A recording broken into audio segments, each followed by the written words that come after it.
ओम नारायण नारायण नारायण नारायण। सब मित्रों को राम राम। सबका स्वागत है दोस्तों, कैसे हैं आप सब। तो दोस्तों आज 7 अक्टूबर को सिंघम अगेन के पूरे 5 मिनट के ट्रेलर को आज दोपहर को रिलीज किया गया। पूरे 5 मिनट का ये ट्रेलर है। रोहित शेट्टी के कथित कॉप यूनिवर्स की ये 5वीं फिल्म है। सिंघम, सिंघम रिटर्न्स, सिम्बा और सूर्यवंशी के बाद में। देखिए, बचपन से एक कहावत मैंने सुनी हुई है, निर्लज्जम सदा सुखी। तो ये जो यूनिवर्स शब्द मैं जब भी सुनता हूँ ना, बॉलीवुड वाले आजकल कुछ फिल्मों के साथ जो लगाने लगे हैं, भाई इतना क्रिंज फील होता है ना। और यही कहावत बार बार मन में आती है, निर्लज्जम सदा सुखी। या कोई व्यक्ति कितना ढीठ हो सकता है ना, इससे हमें पता चलता है। हालांकि ये जो यूनिवर्स का इनका जो भी ये ज़बरदस्ती लगा रहे हैं ना, इस पर मैं ऑलरेडी बात कर चुका हूँ। पूरा एक अलग से मैंने वीडियो भी बनाया था शायद सूर्यवंशी के रिलीज से पहले। जो बॉलीवुड का आईएसआई यूनिवर्स है और ये जो कॉप यूनिवर्स है, सॉरी वो आईएसआई नहीं, क्या शायद स्पाई यूनिवर्स है ना, जो भी हो, आईएसआई स्पाई जो भी है, तो वो इन पर मैंने ऑलरेडी बात की हुई है कि भाई एक तो इतनी कचरा फिल्म है, ऊपर से किसी के साथ कोई कनेक्शन नहीं है, और ज़बरदस्ती के केमियोज डाल दिए, वो भी इतने क्रिंज केमियोज, और उसको नाम दे दिया यूनिवर्स। थोड़ी तो कुछ लज्जा होनी चाहिए यार अंदर। हाँ, तो कोई व्यक्ति इतना ढीठ कैसे हो सकता है, यही बात बार बार मन में आती है। हालांकि ये जो कॉप यूनिवर्स है इनका कथित, इसकी पहली सिंघम फिल्म अच्छी थी, ये बात मैंने इससे पहले भी बोली हुई है। पर चलो, कुल मिलाकर भाई मतलब कैसे यार, कैसे मैं होता या कोई भी व्यक्ति हो जिसके पास थोड़ी सी भी लज्जा हो ना, वो भी ऐसी फिल्मों के बाद में यूनिवर्स शब्द लगाने से पहले तो कम से कम सोचता है यार। ऊपर से ये जो इनकी कथित ये जो कॉप यूनिवर्स है, इसकी 2-3 फिल्में तो रीमेक है। हाँ, वो भी कॉपी की हुई कहानियाँ, रीमेक। ऊपर से कोई कनेक्शन नहीं किसी का किसी के साथ। एक एक्टर एक फिल्म में कोई कैरेक्टर प्ले कर रहा है, दूसरे में तीसरा ही कोई कैरेक्टर प्ले कर रहा है। एक्ट्रेस इनकी चेंज हो जाती है लीड कैरेक्टर की, हाँ, सिंघम में, सिंघम रिटर्न्स में। चलो, और एक और बात जो बचपन से सत्संग में सुनी हुई है, शास्त्रों में पढ़ी हुई है, संत सताए तीन हो जाए, तेज बल और वंश। ये बात मैंने डंकी के रिव्यू में भी कही थी। जैसे कि राजकुमार हिरानी आप देख लीजिए, पीके से पहले की राजकुमार हिरानी की फिल्में देख लीजिए, भले ही उनकी विचारधारा कुछ भी हो, पर वेल मेड फिल्में थी, हम उनको कितनी भी बार देख सकते हैं। पर पीके के बाद क्या हाल हो गए देखिए ना, संजू जैसी इतनी घटिया कचरा क्रिंज फिल्म। उसके बाद आप देखिए डंकी वगैरह जो भी है। और रोहित शेट्टी का भी आप देख लीजिए, सिंघम रिटर्न्स से पहले रोहित शेट्टी की गोलमाल ले लीजिए, गोलमाल रिटर्न्स ले लीजिए, ऑल द बेस्ट ले लीजिए, सिंघम ले लीजिए।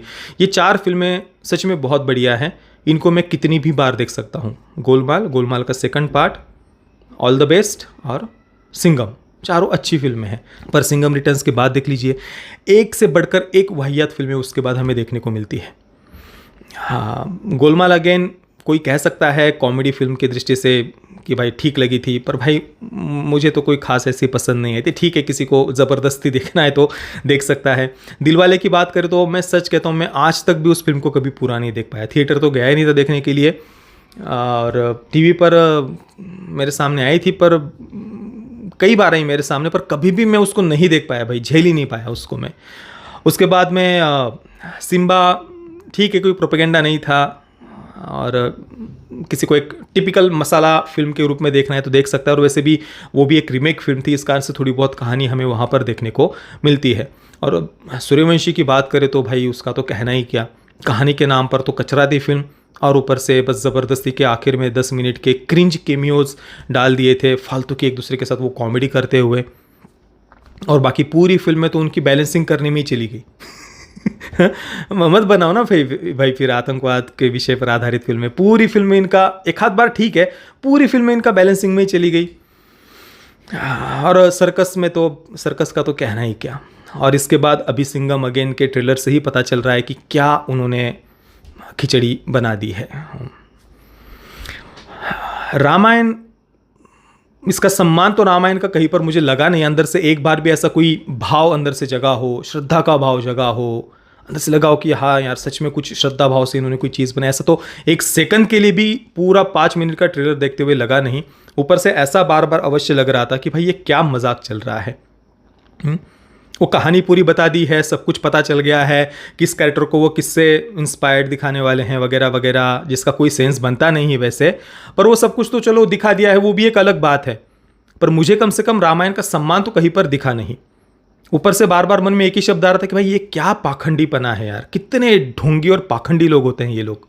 हाँ जो जो एक्ट्रेस हाथों में प्लेकार्ड लेकर के देवस्थान को, जो भी उन्होंने प्रोपेगेंडा चलाया था आज से 6-7 वर्ष पहले, आप याद करिए। अब उनको अचानक से रामायण की महिमा गाते हुए आप दिखा देंगे फिल्म में, तो लोगों को लग जाएगा कि हाँ भाई बदलाव आ गया है। ऐसे होता है क्या?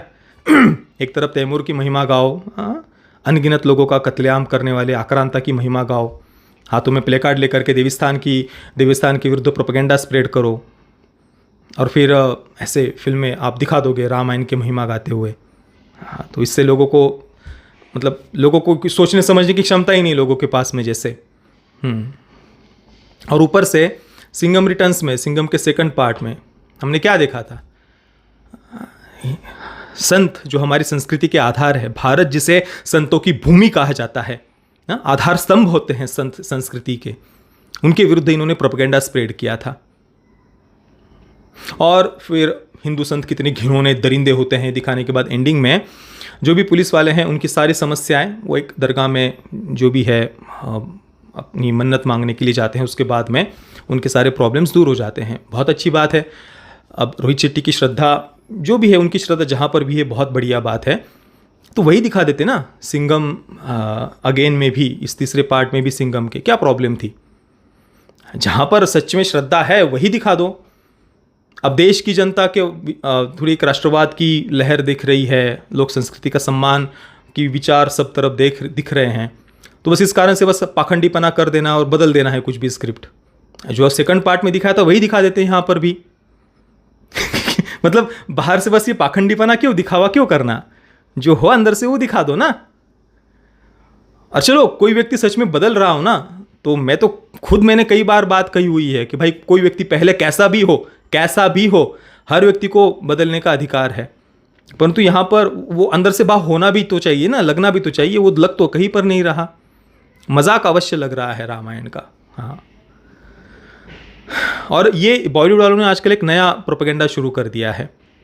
एक तरफ तो हमारी संस्कृति के आधार संत, ब्रह्मज्ञानी संतों का स्थान हमारी सभ्यता में, हमारी संस्कृति में ईश्वर से भी ऊंचा है। ईश्वर भी अवतार लेकर के आते हैं तो संतों के चरणों में बैठकर ज्ञान प्राप्त करते हैं। इतना उच्च स्थान है ब्रह्मज्ञानी सद्गुरुओं का। तो ये हमारी संस्कृति के, सभ्यता के आधार जो संत है, उनके विरुद्ध लोगों के मन में एक अश्रद्धा उत्पन्न कर रहे हैं, प्रोपेगेंडा स्प्रेड कर रहे हैं। और फिर दूसरी तरफ भी दिखाएंगे कि देखो ईश्वर में हमारी आस्था है। हाँ, ये ढोंग और पाखंड इन्होंने नया शुरू किया है। जैसे कि वो नेटफ्लिक्स पर जो महाराज फिल्म रिलीज़ की ना नेटफ्लिक्स इंडिया ने, उसमें देख लीजिए क्या दिखाया है कि हिंदू अपनी बहन बेटियों का बलात्कार करवाते हैं आश्रम में जाकर के, फिर उसका पूरे गली मोहल्ले में ढिंडोरा पिटवाते हैं कि आज मैं मेरी बेटी को बलात्कार करवाने के लिए लेकर के जा रहा हूं, और उसके बाद में मिठाइयां बांटते हैं बेटी का बलात्कार होने के बाद में, सेलिब्रेट करते हैं बेटी का बलात्कार होने के बाद में। मतलब हिंदू अपनी बहन बेटियों का बलात्कार करवाने के लिए लेकर के जाते, इस हद तक की घिनौनी फिल्में ये लोग बनाते हैं। इतनी नीच मानसिकता की, जो मिशनरियों का प्रोपेगेंडा था ब्रिटिश राज की, उसको ये स्प्रेड करेंगे। और जो संत, जिन अनगिनत संतों ने अपने शीश कटवाए हैं इस सभ्यता की, संस्कृति की रक्षा के लिए, उनके विरुद्ध ये प्रोपेगेंडा स्प्रेड करने के बाद में फिर उसी फिल्म में दिखा देंगे देखो हम ईश्वर में हमारी आस्था है। तो ब्रिटिश राज की जो मिशनरियों का जो प्रोपेगेंडा है हिंदुओं के कल्चरल जेनोसाइड के लिए स्प्रेड किया गया, उसको और बढ़ावा देने के लिए ये नई नौटंकी इन्होंने शुरू कर दी है। क्योंकि इन्हें पता है कि मूर्ति में से श्रद्धा तो हम ऐसे ही इनकी हटा देंगे, और संत जो हमें हमारी संस्कृति से, हमारी सभ्यता से जोड़ करके रखते हैं, वेदों का, उपनिषदों का ज्ञान जो हम तक पहुंचाते हैं, हमें सही गलत क्या बातें हैं वो बताते हैं, धर्म का ज्ञान देते हैं, गलत होने पर टोकते हैं, डांटते हैं, उन संतों से श्रद्धा हटवा देनी है। और ईश्वर के प्रति आस्था के नाम पर फिर ये लोग क्या करेंगे? हाँ, भगवान शिव जी को हस्तमैथुन को प्रमोट करने वाला बताएंगे। जो शिव जी जगह जगह पर शास्त्रों में वीर रक्षा की महिमा बताते हैं, उन्हें अभिव्यक्ति की आजादी के नाम पर हस्तमैथुन को प्रमोट करने वाला दिखा देंगे। और यही नहीं, ये मुंह से बोला नहीं जाता इतना, पर ये खुलेआम कर रहे हैं। आप देख लीजिए क्या बोलते हैं एलजीबीटीक्यू एजेंडा वाले, क्या वो मोहिनी अवतार को लेकर के, भगवान अयप्पा को लेकर के क्या बोलते हैं, बाइसेक्सुअल बताते हैं, गे बताते हैं। भगवान विष्णु और भगवान शिव जी के बारे में क्या क्या बातें ये लोग बोलते हैं, सुनिए आइए। भगवान अयप्पा अवतार के बारे में, मोहिनी अवतार के बारे में कैसे कैसी बातें ये लोग स्प्रेड करते हैं अपने सेक्सुअल लिबरेशन के एजेंडा को प्रमोट करने के लिए। शिव जी को और भगवान विष्णु को सामने लेकर के आते हैं। इतनी गंदी बातें ये लोग बोलते हैं मोहिनी अवतार के बारे में, भगवान अय्यप्पा के बारे में, हम कानों में ऐसा लगता है कि कोई खोलता हुआ कुछ एसिड डाल दे रहा हो। भगवान शिव जी को, भगवान विष्णु को ये कुछ भी अपने एजेंडा के अनुसार बाइसेक्सुअल, गे, ट्रांसजेंडर कुछ भी बता देंगे।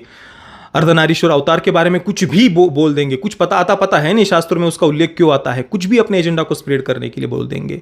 शिव जी को हस्तमैथुन को प्रमोट करने वाला बता देंगे।